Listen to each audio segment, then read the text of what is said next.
ہم آج لطیفوں کو، کامیڈی کو، ہم گانے بجانے اور اس قسم کی فضولیات کو لوگوں کے ساتھ شیئر کرتے ہیں اور اس ویڈیو کو وائرل کر دیتے ہیں، لیکن ایک درد بھرا پیغام آج ایک ادنا سا مسلمان آپ کے سامنے رکھ رہا ہے اور آپ کو یہ اپیل کر رہا ہے کہ اس درد کے پیغام کو لوگوں تک عام کیجئے، اس کو شیئر کیجئے کہ لوگوں اس پروپیگنڈے میں نہیں آنا۔ السلام علیکم ورحمۃ اللہ وبرکاتہ۔ عید الاضحیٰ کی آمد قریب ہے۔ کروڑوں مسلمان اللہ کی رضا کے لیے عید الاضحیٰ کے دن جانور قربان کرنے کے لیے خرید رہے ہیں، جبکہ دوسری طرف اسلام دشمن عناصر مسلمانوں کے اندر غلط نظریات اور پیغامات کو عام کرنے کی کوشش کر رہے ہیں۔ ان کا کہنا ہے کہ کعبہ کا طواف مت کرو، غریب کو تلاش کرو۔ کسی ایک غریب کو کھانا کھلانا 1000 نفل پڑھنے سے بہتر ہے۔ تو کبھی وہ یہ کہتے نظر آتے ہیں کہ کسی ایک غریب کے منہ میں لقمہ ڈال دینا 1000 مساجد کی تعمیر سے افضل ہے۔ تو کبھی وہ یہ کہتے ہوئے نظر آتے ہیں کہ قربانی کے بجائے اس رقم کو اگر کسی غریب کو دے دیا جائے تو زیادہ بہتر ہے۔ کبھی یہ کہا جاتا ہے کہ قربانی کی جگہ اس قیمت کو فلاحی کاموں میں خرچ کر دیا جائے۔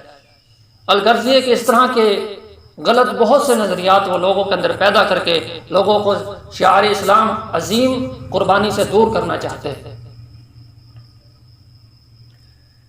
ناظرین کرام، ایک غریب کی مدد کرنا، اس کے کھانے کا بندوبست کرنا، اس کی کفالت کرنا، یہ اپنی جگہ مسلم ہے، اس کا کوئی انکار نہیں ہے۔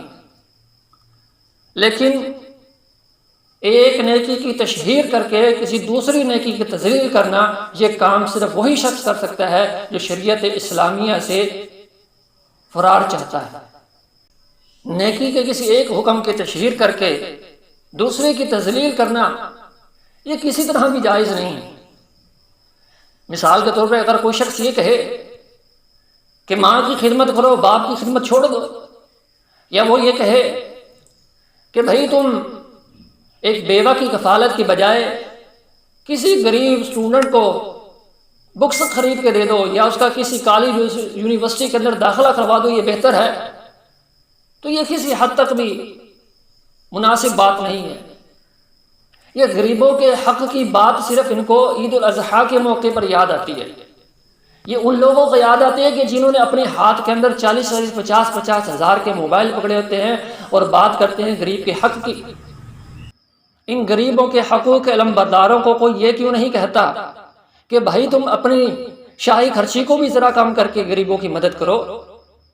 تم برگر، شوارمے، پیزے اور کولڈ ڈرنک کو چھوڑ کر اس کی قربانی دے کے اس سے پیسے بچا کر کسی غریب کا بھلا کر دو۔ تم شادیوں پر لاکھوں کروڑوں روپے رسم و رواج پر لگاتے ہو، مہنگی مہنگی شادیاں کرتے ہو، مہنگے مہنگے ہال بک کرواتے ہو، ان پیسوں کو بچا کر کسی غریب کی بیٹی کا نکاح کروا دو۔ ان کو کوئی یہ کیوں نہیں کہتا کہ بھائی جو تم سارا دن میں یومیہ سگریٹ پھونکتے ہو، ایک دن میں ایک ڈبی پھونک دیتے ہو، اس سگریٹ کو چھوڑ دو، تمہاری صحت کے لیے بھی بہتر ہے، اور اسی پیسے کو بچا کر کسی اسٹوڈنٹ کو کسی کالج یونیورسٹی کے اندر داخلہ دلوا دو یا اس کی بکس کا انتظام کر دو۔ ان کو کوئی یہ کیوں نہیں کہتا کہ جو تم 50 ہزار کے موبائل خریدتے ہو، سادہ 2-3 ہزار والا موبائل رکھو اور باقی کی رقم کو بچا کر کسی غریب کی مدد کرو، ان کو فلاحی کاموں کے اندر خرچ کرو۔ دراصل بات یہ ہے کہ یہ لوگ غریبوں کا علمبردار نہیں بلکہ یہ اسلام دشمن عناصر ہے، جو شعار اسلام ایک عظیم قربانی جو سنت ابراہیم علیہ السلام سے چلتی امت محمدیہ کے ایک ایک مسلمان اس کو ادا کرتا ہے، اللہ توفیق دیتے ہیں، تو اصل میں یہ اس کی بے حرمتی اور اس کے خلاف لوگوں کو کھڑا کرنا چاہتے ہیں۔ ایسے دشمنوں کے پراپیگنڈے کو سمجھیے۔ ہم آج لطیفوں کو، کامیڈی کو، ہم گانے بجانے اور اس قسم کی فضولیات کو لوگوں کے ساتھ شیئر کرتے ہیں اور اس ویڈیو کو وائرل کر دیتے ہیں، لیکن ایک درد بھرا پیغام آج ایک ادنا سا مسلمان آپ کے سامنے رکھ رہا ہے اور آپ کو یہ اپیل کر رہا ہے کہ اس درد کے پیغام کو لوگوں تک عام کیجئے، اس کو شیئر کیجئے کہ لوگوں اس پروپیگنڈے میں نہیں آنا۔ ہاں، اسلام مسلمان کی مدد بھی کرتا ہے، اسلام مسلمان کی کفالت کی تمہیں ذمہ داری بھی دیتا ہے، لیکن قربانی کی جگہ پر نہیں۔ یہ سب چیزیں اپنی جگہ مسلم ہیں۔ اور جہاں تک بات ہے غریب کے حقوق کی، تو قربانی نہیں، غریب کو خالی نہیں چھوڑا۔ ذرا دیکھیے جانور کو پالنے والا کون ہوتا ہے؟ اس کو پال کے پیسے جو کماتا ہے وہ غریب ہوتا ہے، اور پھر اس جانور کو جو چارہ کھلایا جاتا ہے اس کو بیچ کے فائدہ کون حاصل کرتا ہے؟ وہ غریب ہوتا ہے۔ اور اس جانور کو بیچنے کے لیے ڈالوں میں ڈال کر لوڈ کر کے جو منڈی تک لے جاتا ہے وہ غریب ہوتا ہے، وہاں جا کے جو بیچتا ہے وہ غریب ہوتا ہے۔ اور منڈی سے خریدنے کے لیے جب آپ جانور لے کر آتے ہیں، لوڈ کرتے ہیں رکشے میں، تو اس لوڈ کر کے لے کر آنے والا شخص کیا ہوتا ہے؟ غریب ہوتا ہے۔ اور پھر جب قربانی کے دن آپ قصاب کو بلاتے ہیں، آپ کے جانور کو ذبح کرتا ہے، اس کا گوشت بناتا ہے، اس سے اپنا فائدہ حاصل کرتا ہے، اس سے اپنے روزگار کا انتظام کرتا ہے، وہ کون ہوتا ہے؟ غریب ہوتا ہے۔ اور اس کے بعد جو گوشت تقسیم ہوتا ہے زیادہ تر غریبوں کے اندر تقسیم ہوتا ہے، اس سے زیادہ فائدہ اٹھانے والے کون ہوتے ہیں؟